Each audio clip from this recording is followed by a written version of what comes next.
우리가 신방할 때 자주 늘 빼먹지 않고 하는 기도의 제목들이 있습니다. 자, 무엇일까요? 자녀들을 위한 기도입니다. 내 힘으로 키울 수가 없기 때문에 하나님께서 은혜 주시기를, 하나님께서 보호해 주시기를, 하나님께서 우리 자녀들 가운데 인도해 주시기를, 내 평생에 도와주셨던 하나님께서 내 사랑하는 자녀들에게도 함께 동행해 주시기를, 훗날 주님께서 우리를 부르시는 그 순간에도 영원히 하나님께서 우리 자녀들에게 함께 하셔서 그들의 보호자가 되어주시기를 우리는 하나님 앞에 간절히 간구하고 기도합니다.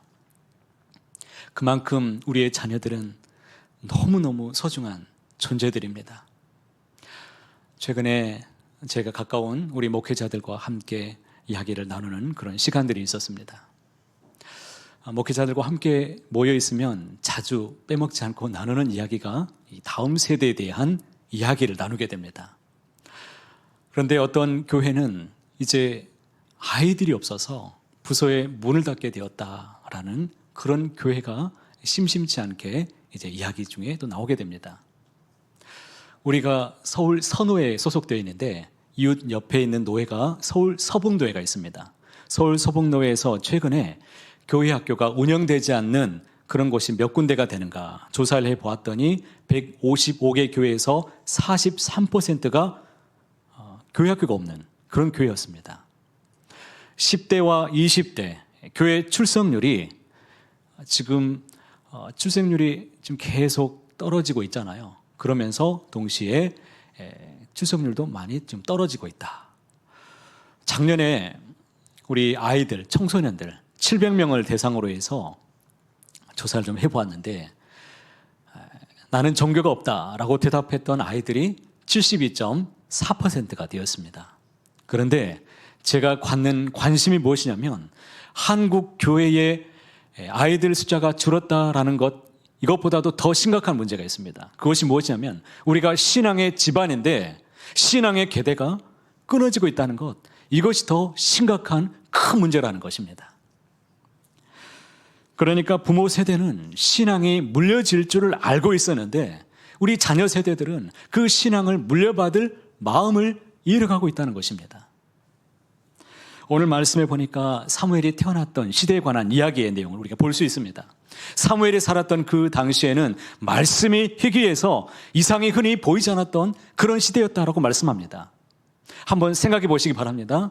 당시에 그들이 하나님 앞에 예배를 드리지 않았을까요? 그들이 하나님께 제사를 하루라도 빼먹은 적이 있었을까요? 그들은 매일같이 상번제라고 해서 아침에 한번 저녁에 한번 매일 하루의 시작과 끝을 하나님 앞에 예배로 나갔던 사람들이 이스라엘 백성들입니다. 날마다 이렇게 예배를 드리며 살았는데 그런데 문제는 무엇입니까? 형식적인 예배에 친하지 않았다는 것입니다. 당시의 지도자였던 엘리 대제사장의 그의 아들들이 타락했음에도 불구하고 그는 자식들에게 싫은 소리 한번 하지 않고 그냥 그렇게 살았습니다. 성경에서 그것을 지적했습니다. 이것이 무엇을 말하는 것일까요? 하나님께서 말씀을 들려주셔도 듣는 사람이 없었고 하나님께서 말씀을 보여주셔도 깨닫는 사람이 없었던 시대가 바로 그 시대였다는 것입니다. 그러면 오늘날에 우리가 살아가고 있는 오늘날 우리의 현실은 어떨까요? 요즘 교회가 쇼핑의 대상이 되었습니다. 교회를 마치 상품처럼 고르는 그런 시대 속에 우리는 살아갑니다. 찬양이 내 스타일인가? 교회가 환경이 좀 괜찮은가? 예배가 내 스타일인가? 설교가 재미있는지, 시설이 좋은지, 아이들에 대한 프로그램은 괜찮은 것인지 이런 것들을 기준으로 해서 평가를 하니까 그 교회를 언제든지 또 옮길 수도 있습니다. 오늘날의 신앙을 한마디로 얘기한다면 이 소비주의 신앙이라고 말합니다. 소비주의 시대에서 왕이 누구일까요? 소비자가 왕이죠. 소비한 우리가 왕입니다. 예배는 하나님께 드리는 것이 본질입니다. 그런데 소비주의 신앙은 내가 받음에 초점을 맞춥니다. 내가 원하는 예배, 내가 원하는 찬양, 내가 원하는 설교 이런 것들을 추구합니다. 그러다 보니 개인의 편안함이 우선이 되고 헌신은 하나님 앞에 드리는 이런 헌신들은 뒷전으로 미뤄지면서 사라지고 있다는 것입니다. 그래요, 목사님. 저 교회 잘 나올 테니까 뭐 이런 것저것 좀 시키지 좀 말아주세요. 저 좀 내버려 두세요. 이렇게 되는 것입니다. 오늘 우리가 회복해야 되는 신앙은 바로 하나님 중심의 신앙입니다. 오늘 우리 이 말씀을 통해서 어떻게 하면 우리가 내 신앙을 하나님 앞에서 바로 세울 수 있을지, 어떻게 하면 우리 다음 세대들을 사무엘과 같은 믿음의 세대로 세울 수 있을지, 오늘 말씀을 통해서 하나님께서 우리에게 원하시는 방법은 무엇인지에 대해서 함께 나누어 보기를 원합니다. 듣고 계시죠? 하나님 중심의 신앙을 우리가 회복하기 위해서는 첫 번째로 아주 중요합니다. 말씀과 동행하는 세대가 되어야 됩니다. 무엇과 함께? 말씀과 함께 동행하는 세대가 되어주시길 바랍니다. 19절에 있는 말씀을 함께 소리내서 읽도록 하겠습니다. 사무엘이 자라매 여호와께서 그와 함께 계셔서 그의 말이 하나도 땅에 떨어지지 않게 하시니, 사무엘의 성장에서 가장 먼저 언급되는 것이 무엇이었습니까? 여호와께서 그와 함께 계셨다라고 말씀하고 있습니다. 하나님의 임재가 모든 것의 시작이었다라는 말씀이십니다. 위기의 시대에 필요한 것은 어떤 새로운 프로그램이 아닙니다. 하나님과 함께 걷는 삶, 하나님과 함께하는 사람입니다. 사무엘의 인생이 달라진 이유가 무엇이었을까요? 주변의 교육 환경이 좋아서였을까요? 예배 환경이 좋았을까요? 그렇지 않습니다. 하나님과의 동행에 있었습니다. 말씀을 듣고 그 말씀을 들으면서 순종하고 그 말씀에 따라서 나에게 주시는 말씀대로 이악 물고 살았습니다. 그 말씀 속에서 머문 그 세대가 결국에 하나님께서 역사하시는 그 역사하심을 이어가는 세대가 되더라라는 것입니다. 말씀을 듣는 것이 참 중요합니다. 말씀을 듣는 것 중요합니다. 그런데 이것보다 더 중요한 것이 있습니다. 말씀과 함께 살아가는 것이 더 중요합니다. 오늘 우리는 다음 세대를 세우기 위해서 많은 노력을 기울이고 있습니다.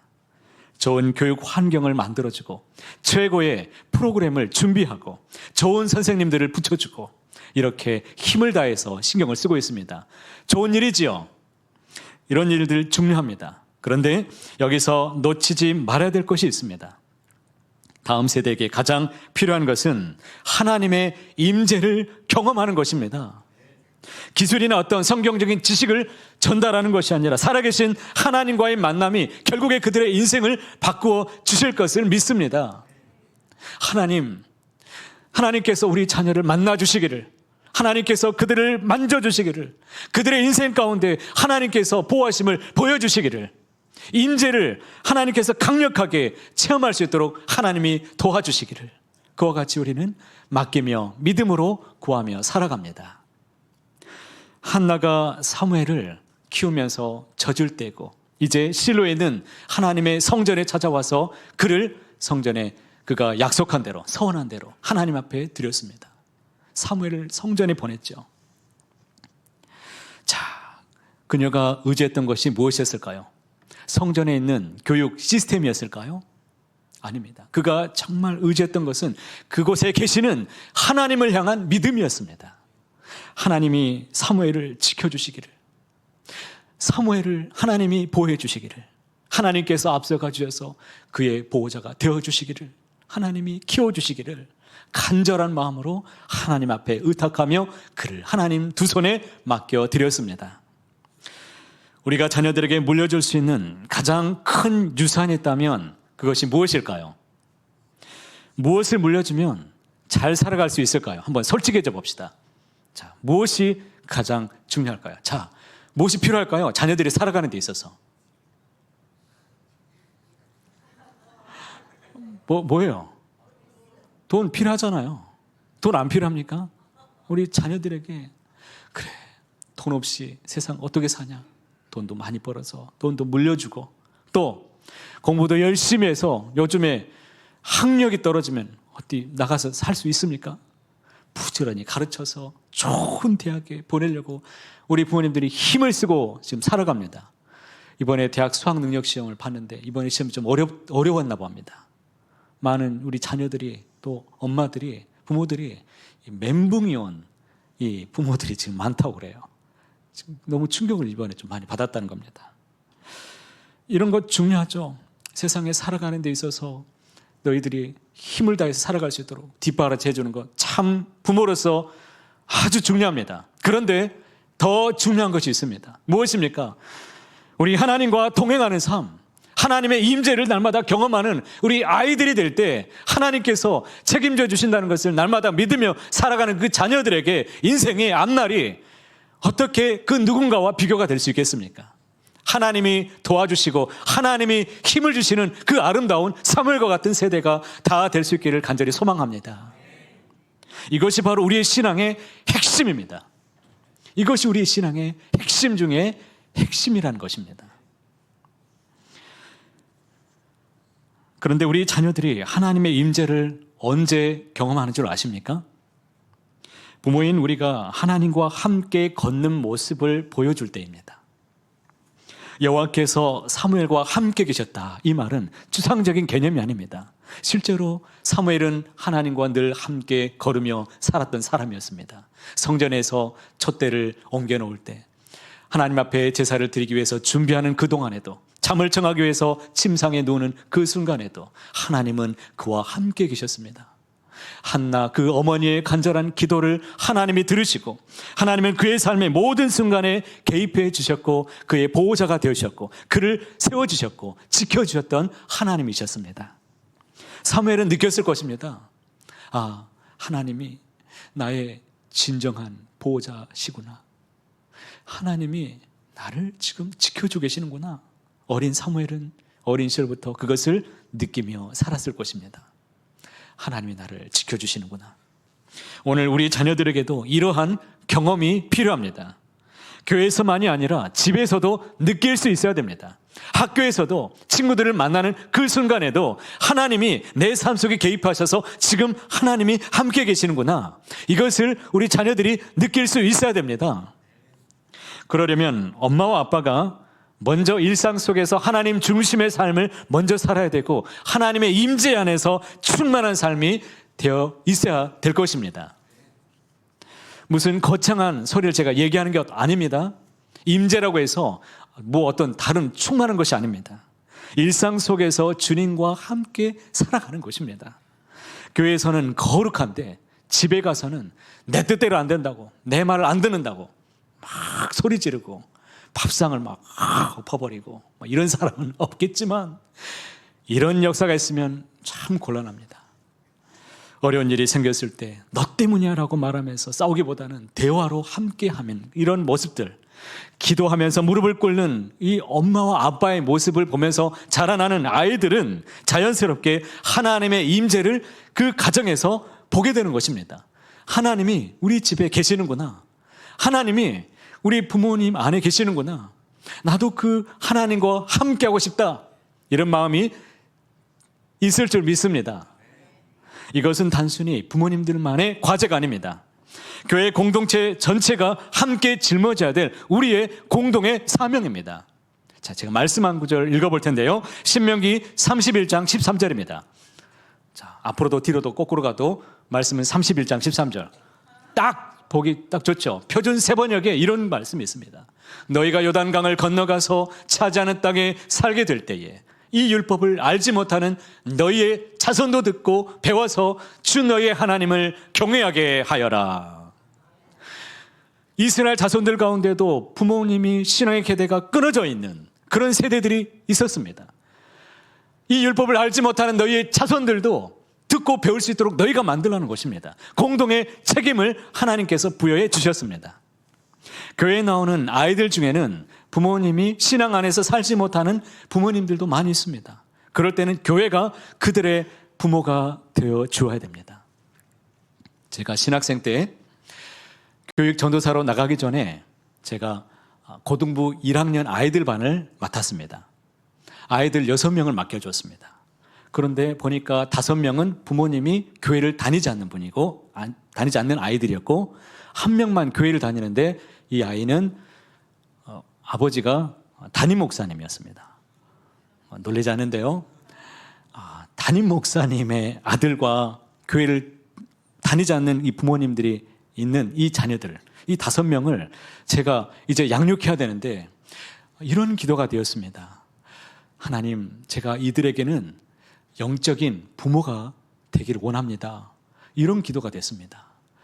영적인 모델링이 필요할 텐데 제가 그렇게 되고 싶습니다. 어느 날 그런 기도가 되었는데 그것이 실수였습니다.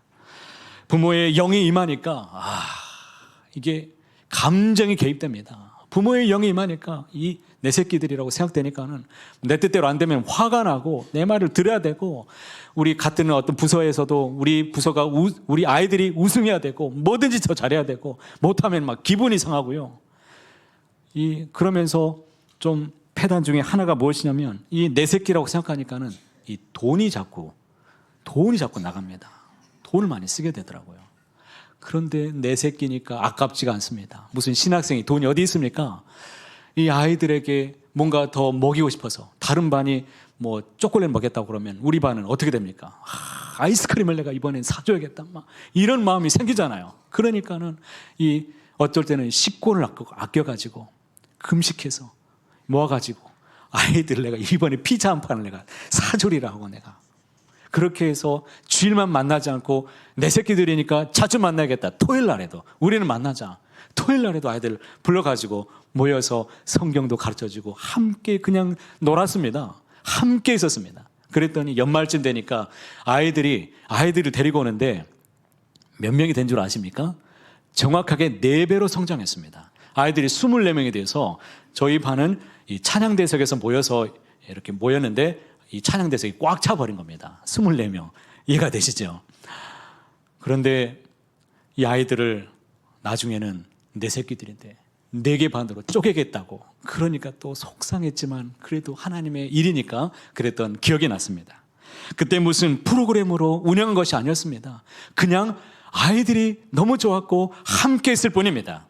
함께 이루는 것. 이 고민이 많은 아이들과 함께 들어주고 이야기하고 있어주니까 아이들이 성장해가는 것을 보았습니다. 교회도 하나님의 임재를 경험할 수 있는 환경을 우리가 만들어 줄 수 있어야 됩니다. 사무엘이 성장했던 성전은 어떤 곳이었습니까? 하나님이 임재하셨던 거룩한 곳이었습니다. 비록 그곳에 엘리 제사장의 아들들이 타락하기는 했었지만 여전히 그곳에서 하나님은 그곳에 계셨고 하나님의 집이었고, 그곳에서 누구를 만나 주셨습니까? 사무엘을 하나님은 만나 주셨습니다.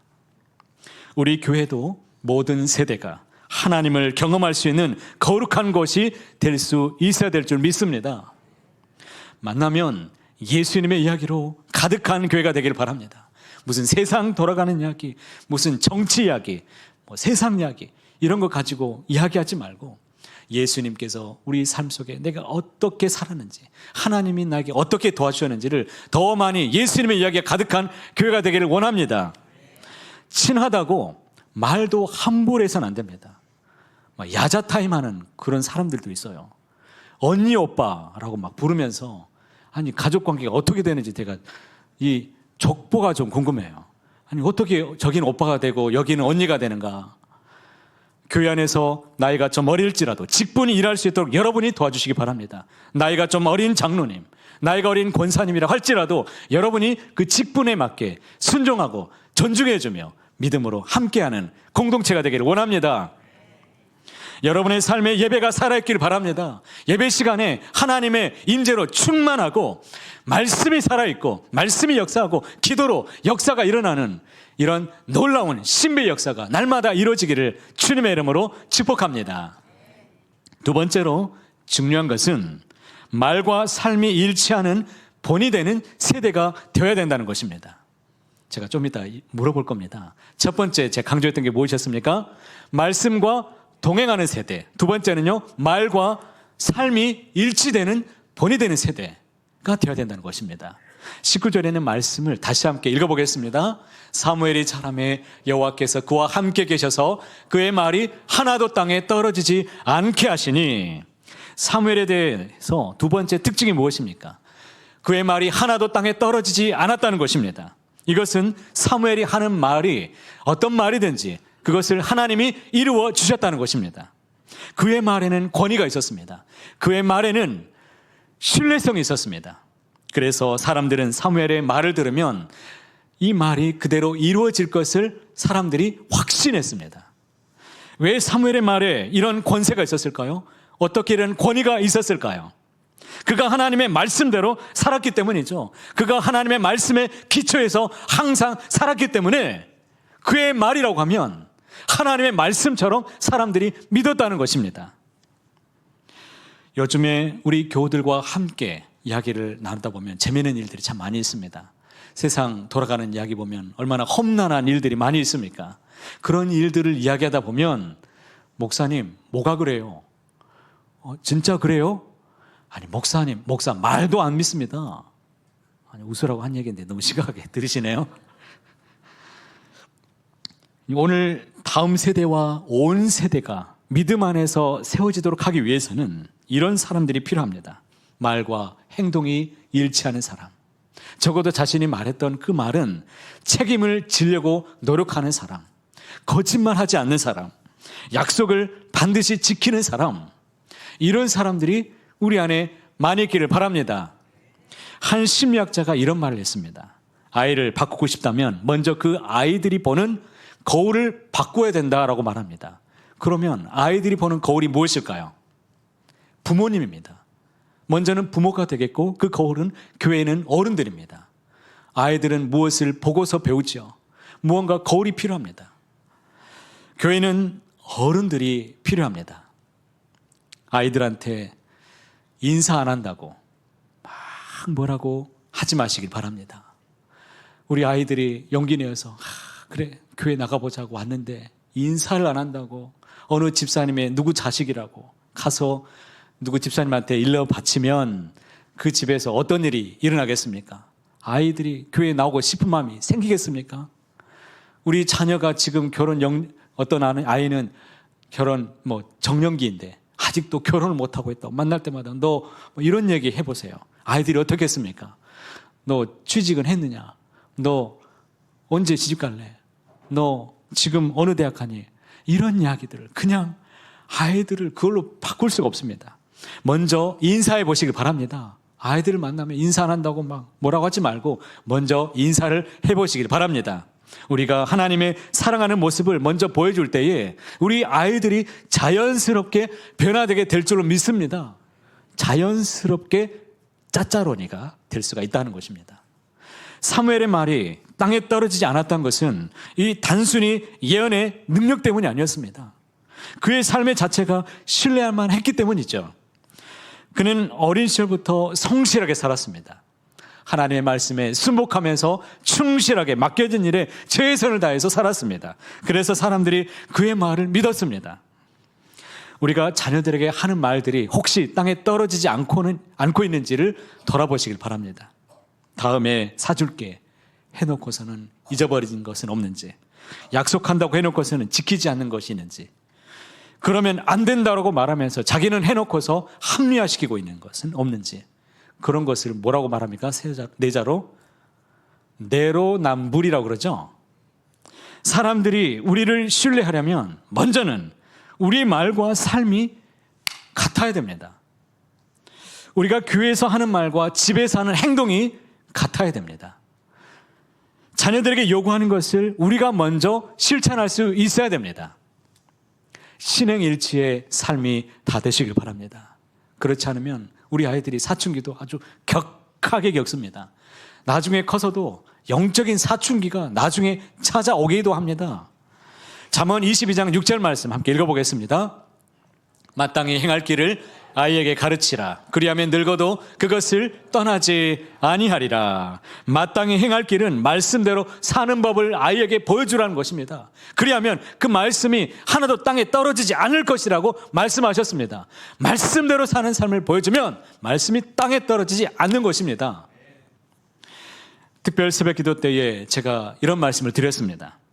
아버지가 살아야 어떻게 된다? 가정이 살 수 있다라고 말씀드렸습니다. 아버지가 변해야 가정이 변할 수 있습니다. 자녀가 살아날 수 있습니다. 가정은 두 기둥 위에 세워진다고 말씀드렸죠. 하나는 아버지, 또 하나는 어머니입니다. 아버지는 가정의 방향의 키를 잡고서 어머니는 그 가정의 온도를 조절하는 사람입니다. 아버지가 어디로 가자라고 딱 결정하면 어머니는 그 길을 따뜻하게 걸어갈 수 있도록 만들어주는 사람이 어머니죠. 여호수아는 오직 나와 내 집은 여호와만을 섬기겠다라고 선포했습니다. 그래서 그의 가정이 여호수아의 말대로 우리 하나님만 섬기는 가정이 되었습니다. 리더가 먼저 앞장서니까 그 여호수아가 사는 날 동안에는 모두가 다 하나님만 섬기는 그런 이스라엘이 되었습니다. 아버지가 결정하면 이루어질 수 있습니다. 아버지가 말씀대로 방향을 정하면 가정이 흔들리지 않습니다. 엄마가 혼자서 신앙생활하면은 힘이 없습니다. 아이들이 보아서도 아빠가 신앙의 무게중심을 딱 잘 잡고 있으면은 가족이 하나가 될 수 있고 그 길로 걸어가기가 쉽습니다. 그런데 아버지가 방향을 정한다고 해도 그 방향으로 걸어가게 만드는 힘은 어머니의 믿음에 있습니다. 어머니의 믿음은 가정의 신앙을 자라게 합니다. 디모데의 신앙이 어디에서 시작되었습니까? 그 어머니 유니게의 눈물과 기도에서 그가 신앙이 자랐던 것입니다. 어머니의 한마디의 기도는 설교 10편보다 강한 것입니다. 어머니의 기도로 제가 이 자리에 있는 줄을 믿습니다. 어머니가 기도해 주셔야 돼요. 어머니가 기도해 주셔야 됩니다. 무슨 일이 있어도 엄마한테 기도 제목을 맡기는 그런 자녀들이 있을 것입니다. 그 기도가 자녀의 마음을 감싸고 말씀을 기억나게 만들고 방황하며 헤맨다고 해도 반드시 주님의 품으로 돌아오게 될 줄로 믿습니다. 아버지가 밖에서 싸울 때 어머니는 안에서 싸웁니다. 머리 끄댕이 잡고 싸우는 것이 아니라 사랑으로 싸우고 기도로 싸우고 눈물로 싸우는 게 우리 어머니들이죠. 자녀가 교회를 떠나도 결국에 다시 돌아오게 만드는 그 힘은 바로 어머니의 눈물에 기도에 있는 것입니다. 어머니의 기도는 느린 것 같지만 절대 헛되지 않습니다. 하나님은 그 눈물을 결코 잊지 않으시는 분이시기 때문이죠. 시편 126편 5절에 아주 귀한 말씀이 있습니다. 함께 읽어보겠습니다. 눈물을 흘리며 씨를 뿌리는 자는 기쁨으로 단을 거두리로다. 아버지가 하나님 앞에 무릎을 꿇을 때, 어머니가 하나님 앞에 무릎 꿇고 눈물로 기도할 때 하나님이 그 가정의 보호자가 되어주시고 가정을 회복시켜주시고 자녀의 삶 가운데 시온의 대로를 활짝 열어주실 줄을 믿습니다. 마지막 세 번째로 우리가 하나님 중심의 삶을 살기를 원하신다면 꼭 기억하시길 바랍니다. 믿음과 실력을 함께 세우는 믿음의 세대가 되어주시길 바랍니다. 20절에 있는 말씀 함께 읽어보겠습니다. 20절, 단에서부터 브엘세바까지의 온 이스라엘이 사무엘은 여호와의 선지자로 세우심을 입은 줄을 알았더라. 사무엘에 대한 세 번째 특징이 무엇입니까? 온 이스라엘 백성들이 사무엘은 여호와의 선지자라고 인정해 버렸습니다. 단에서부터 브엘세바까지라고 말했는데 이것이 무슨 뜻입니까? 북쪽에 있는 끝 단에서부터 브엘세바 끝 남쪽까지 온 이스라엘인 모든 백성들이 사무엘은 하나님의 사람이라고 인정하게 되었다는 것입니다. 그의 직분 때문에 사람들이 인정했을까요? 그의 삶을 지켜본 사람들이 이 사람은 정말로 하나님의 사람이다라고 인정하게 되었던 것입니다. 저는 여러분의 삶이 그리고 여러분의 자녀가 하나님께 인정받고 사람들에게도 인정받는 주님의 세대가 되어지기를 간절히 소망합니다. 믿음은, 여러분, 믿음이 중요하죠. 믿음이 좋은 자녀들이 될 수 있길 바랍니다. 믿음이 좋아야 됩니다. 그런데 믿음만 있어서는 안 됩니다. 믿음만 있게 되면 우리 청년들 여기저기서 믿음 좋으니까 우리 교회 부서 와서 봉사해달라고, 여기 와서 좀 섬겨달라고 여기저기서 잘 쓰임 받을 수 있습니다. 그런데 교회에서는 잘 쓰임 받을 수 있지만 세상에서는 믿음만 좋아가지고서는 쓰임 받기가 어렵습니다. 그래서 우리 청년들 중에는 청년 백수로 교회 안에 살아가는 친구들이 더러 있습니다. 그래서 무엇이 있어야 될까요? 실력이 있어야 됩니다. 실력이 있는 우리 아이들로 자라게 해야 됩니다.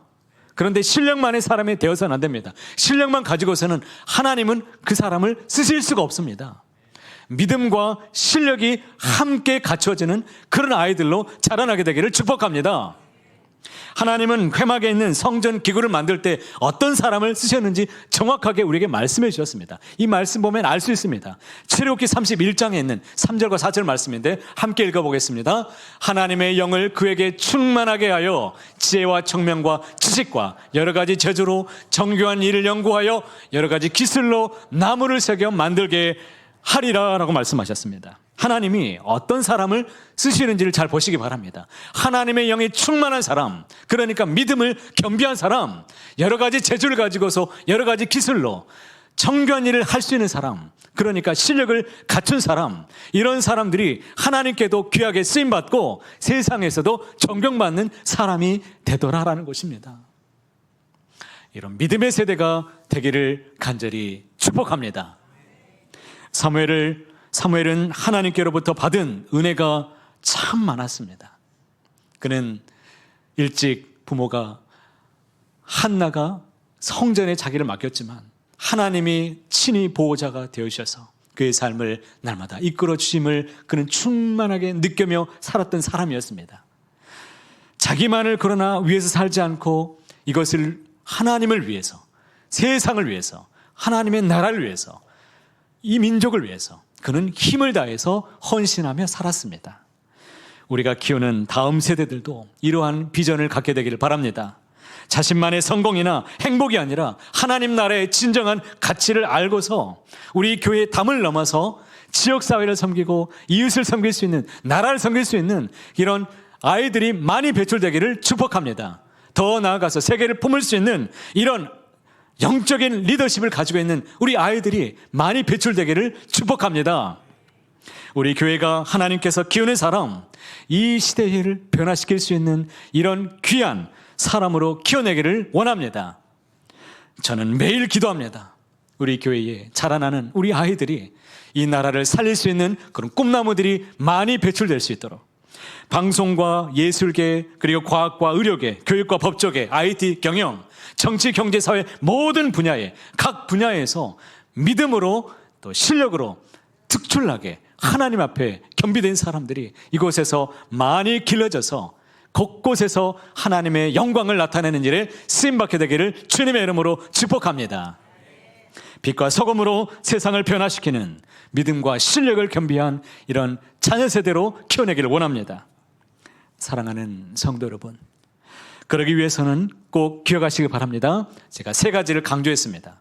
하나님 중심으로 살기 위해서 첫 번째, 누구와 함께? 주님의 말씀과 함께 살아가는 세대가 되시길 바랍니다. 두 번째는요, 말과 삶이 일치가 되는 본이 되는 세대가 되시기를 축복합니다. 마지막은요, 믿음과 실력이 함께 가는, 겸비하는 믿음의 세대로 저와 여러분이 모든 세대가 함께 주님의 나라를 함께 걸어가는 세대가 되시기를 높으신 주님의 이름으로 간절히 소원합니다.